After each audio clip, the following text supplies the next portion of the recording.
Hello student, welcome to Bishop Academy online classes.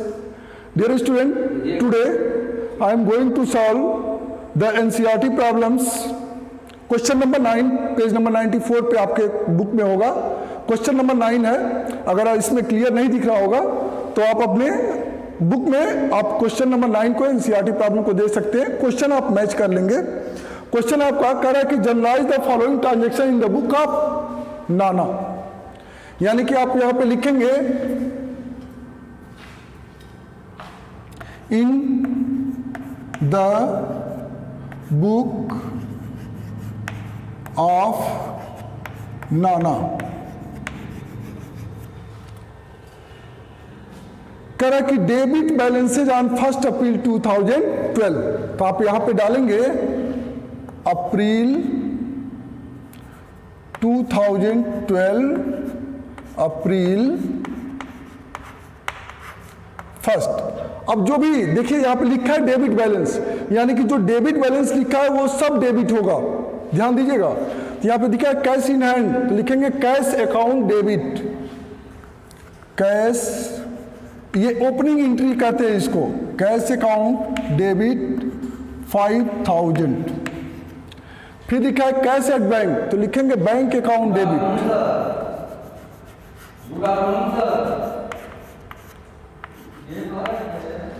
95,000. उसके बाद से क्या है, लैंड एंड बिल्डिंग 2,10,000. लिखेंगे land and building account debit 2,10,000. Next क्या है, फर्नीचर है 15,000. लिखेंगे फर्नीचर अकाउंट डेबिट 15,000. नेक्स्ट है डेप्टर्स ₹10,000. लिखेंगे डेप्टर्स अकाउंट डेबिट 10,000. 2, अब क्रेडिट का बैलेंस देखिए. करा कि 2 क्रेडिटर्स अकाउंट 10,000. 2 creditors account 2,000 10,000.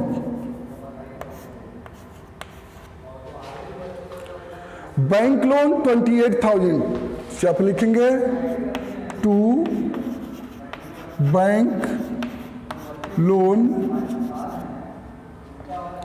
28,000. ठीक. अब क्या करेंगे, कैसे आप डिसाइड करेंगे. टू कैपिटल अकाउंट का बैलेंस आपको निकालना है. यहां पे टू कैपिटल अकाउंट कैसे निकालेंगे, आप जितना डेबिट साइड का है सब टोटल कर लेंगे और क्रेडिट साइड को माइनस कर देंगे तो आपके कैपिटल अकाउंट का बैलेंस निकल जाएगा.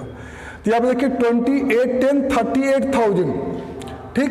यहाँ पे देखिए 10, 15, 25, 25 और 10, 5, 30,000, 30,000 और 10, 40,000. 40,000 में से आप क्या करेंगे,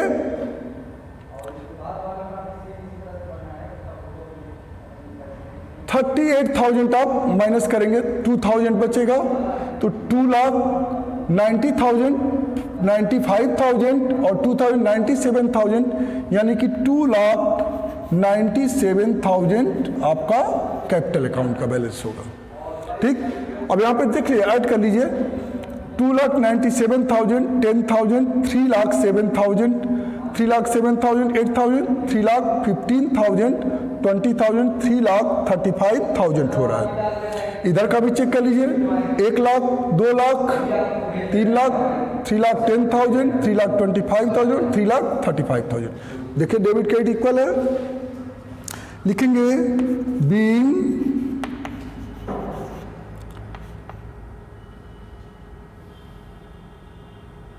transfer of opening balances of previous year,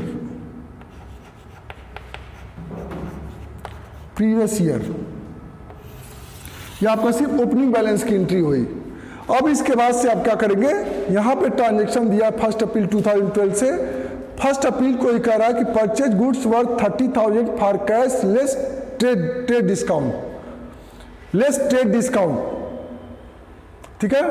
तो लेस ट्रेड डिस्काउंट है, पहले से ही वो लेस है, तो आप purchase account debit to cash account entry करेंगे अप्रैल 1 को।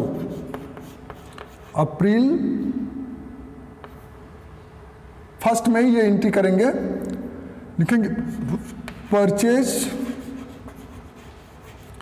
Account debit to cash account 30,000 लिखेंगे being purchased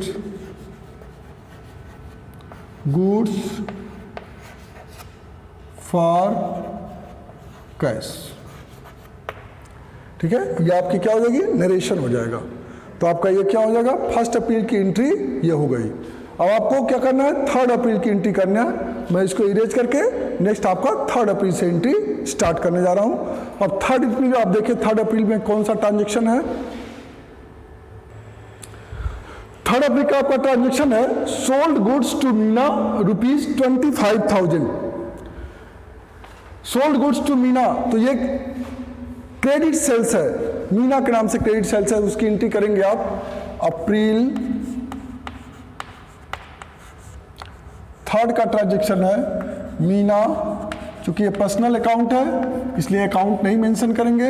Meena debit to sales account कितने का किया है, 25,000।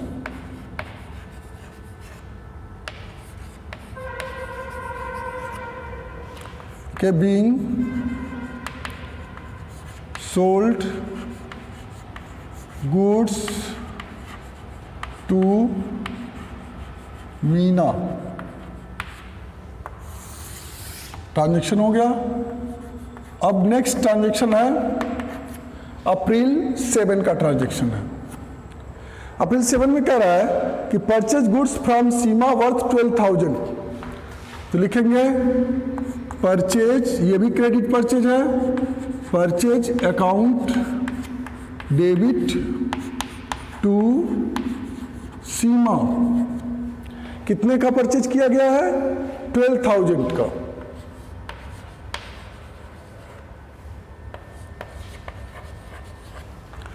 लिखेंगे being purchase goods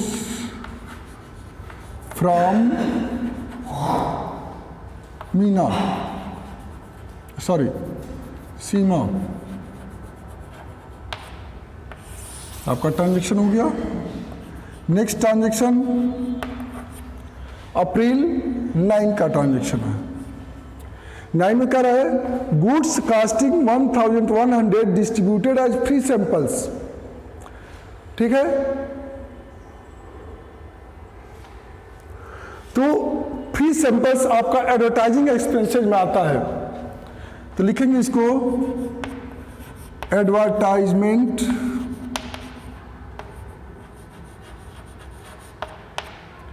account debit to purchase account, लिखेंगे यहां पे 1,100 से एंट्री करेंगे। लिखेंगे बीइंग डिस्ट्रीब्यूटेड फ्री सैंपल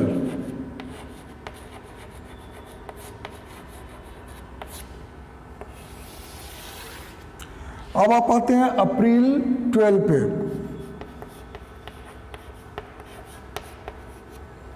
अप्रैल 12 के ट्रांजेक्शन पे आएंगे। Correct received an amount of 1,500 from Vikram which was previously written off as bad. देखिए वो bad debts return off, return मतलब वो हटा दिया गया था उसको, यो बैड डेट्स हो गया था, मतलब उससे अमाउंट रिसीव नहीं होने वाला था, लेकिन उससे क्या हुआ है, रिसीव हुआ है। तो लिखेंगे यहां पे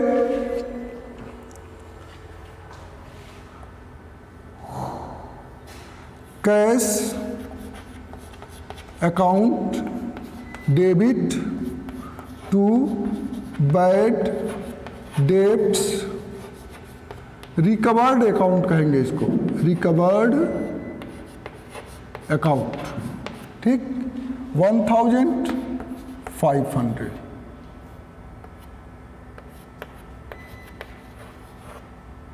ठीक है ना। लिखेंगे being bad debts recovered,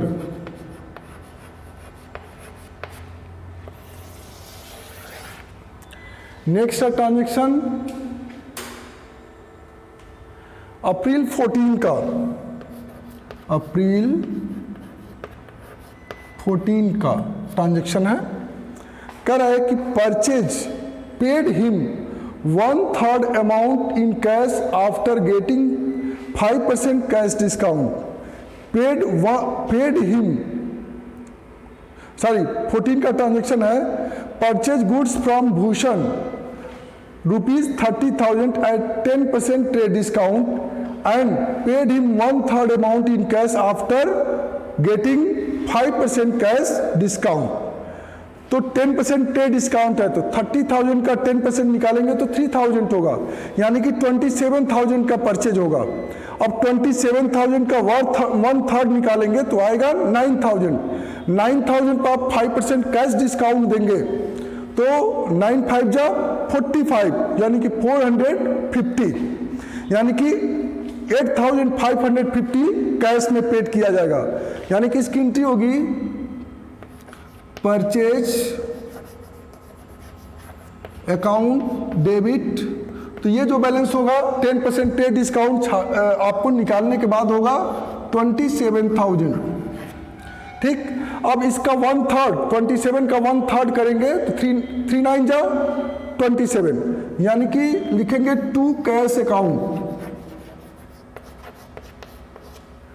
cash account कितना होगा, अब 9,000 का 5% कैश डिस्काउंट है तो 9 5 जा 45, 450 होगा, यानी कि 8,550 रुपीज कैश पेड करेगा वो। और फिर लिखेंगे आप टू डिस्काउंट रिसीव्ड अकाउंट 450। अब देखिए ये 9,000 हो गया।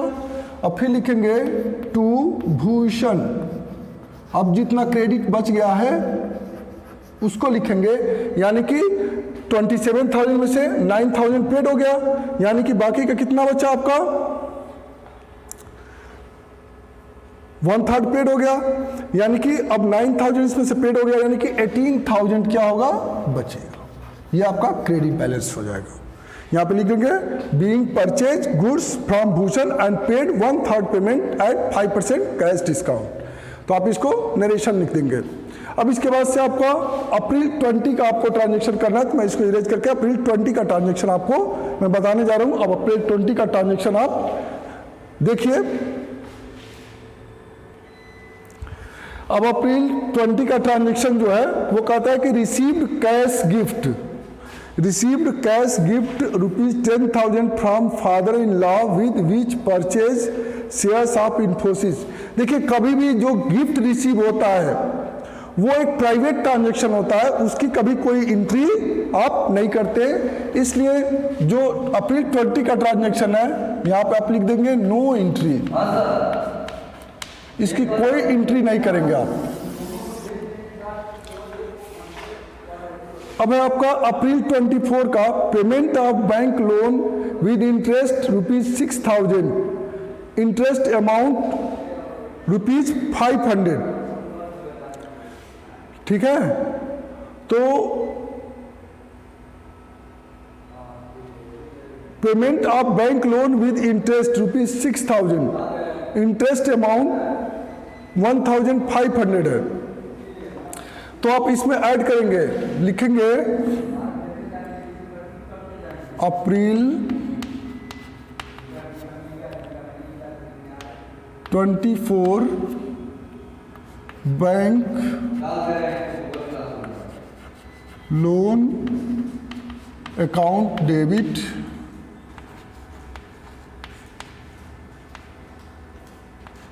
Interest account debit to cash account. तो 6000 आपने बैंक लोन पेड किया है और उस पर 1500 आपने इंटरेस्ट पेड किया है, यानी कि 7500 से आप एंट्री पास करेंगे। लिखेंगे बीइंग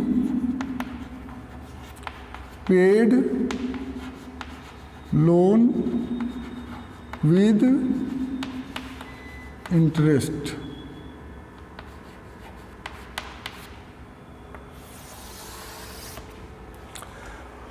अप्रैल 28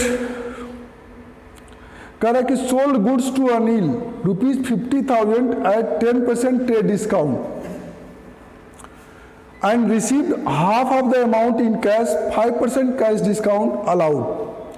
तो 10% ट्रेड डिस्काउंट पे सेल किया जा रहा है, यानी कि 50,000 का 10% होगा 5,000, यानी कि 45,000 में सेल किया जा रहा है। अब उसका हाफ अमाउंट, यानी कि 45,000 का हाफ 22,500 होगा।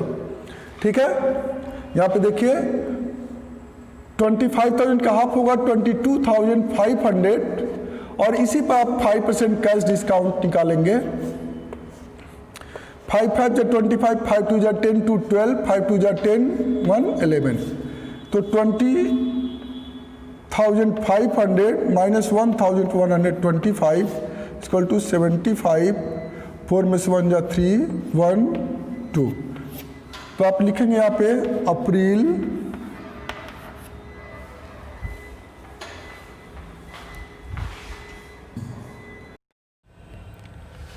अब देखिए अप्रैल 24 का ट्रांजैक्शन हो गया, अप्रैल 28 का ट्रांजैक्शन है।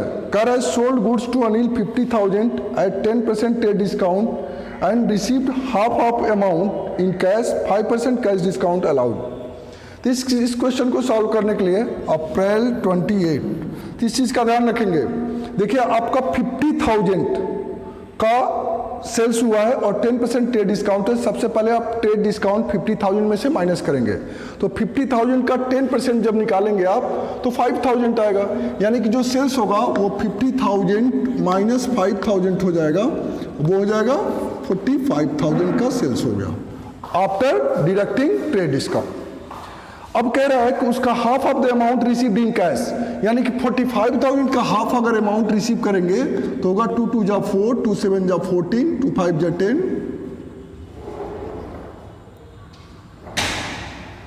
2 2 जा 4, 2 2 जा 4, 22,500 होगा।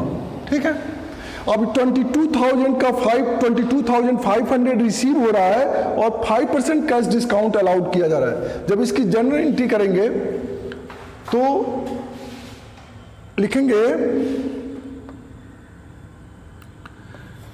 कैश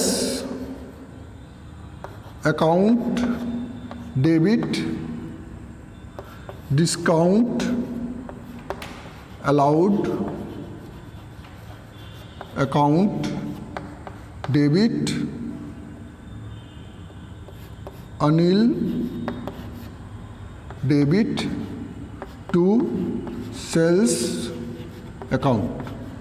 देखिए सेल्स आपका कितना है 45,000 और 45,000 में से 22,500 रिसीव हो रहा है 5% कैश डिस्काउंट पे, तो 22,500 का 5% कैश डिस्काउंट जब निकालेंगे तो आएगा 1,125, यानी कि 22,500 में से 1,125 आप क्या करेंगे माइनस करेंगे तो आएगा आपका 21,375, यानी कि जो आपका कैश रिसीव होगा वो 21,375 रुपीज होगा, जो इस पर डिस्काउंट होगा 1,125 होगा। अब जो बाकी का हाफ बैलेंस बचा, यानी कि 22,500 अभी भी अनिल डेप्टर्स है। ठीक है, अब यहाँ पे लिख देंगे being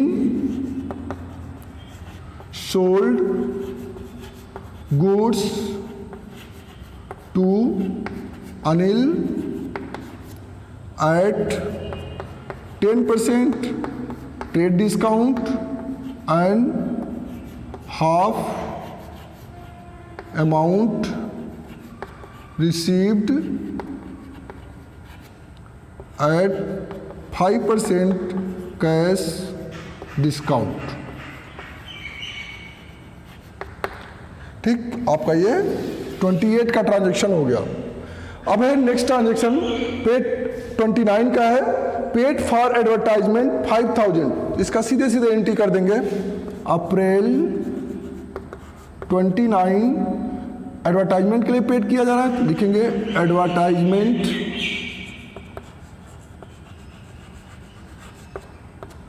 expenses account debit to cash account. लिखेंगे इसमें बीइंग पेड एडवर्टाइजमेंट एक्सपेंसेस। ठीक, कितना पेड किया है? 5000 से एंट्री कर देंगे। आपका ये भी खत्म हो गया। अप्रैल 29 का ट्रांजेक्शन। 30 का कह रहा है withdraw cash from bank for personal purpose 2000। Bank से भी ड्रॉ कर रहा है, तो जब बैंक से भी ड्रॉ करेगा तो क्या करेंगे? Drawing account debit to bank account entry होगा। अप्रैल 30 लिखेंगे drawing account debit to bank account 2000 debit and 2000 credit. आप ऐसे एंट्री करेंगे, लिख देंगे नरेशन इसका कि being withdraw from bank, withdraw cash from bank for personal use आप या पर्सनल पर्पज आप लिख देंगे, तब इसके जर्नलाइज हो जाएगा पूरा। और दूसरी चीज कि आप इसका टोटल भी कर लेंगे। टोटल करेंगे तो दोनों तरफ का डेबिट और क्रेडिट दोनों तरफ का क्या आएगा? इक्वल आएगा। ठीक है, अब आप क्या करेंगे? जो भी इससे रिलेटेड क्वेश्चन है एनसीईआरटी का, सारे क्वेश्चन सॉल्व करेंगे। और कोई प्रॉब्लम होगा तो अपने व्हाट्सएप ग्रुप पर या गूगल क्लासरूम में आप पूछ सकते हैं। Thank you, have a nice day.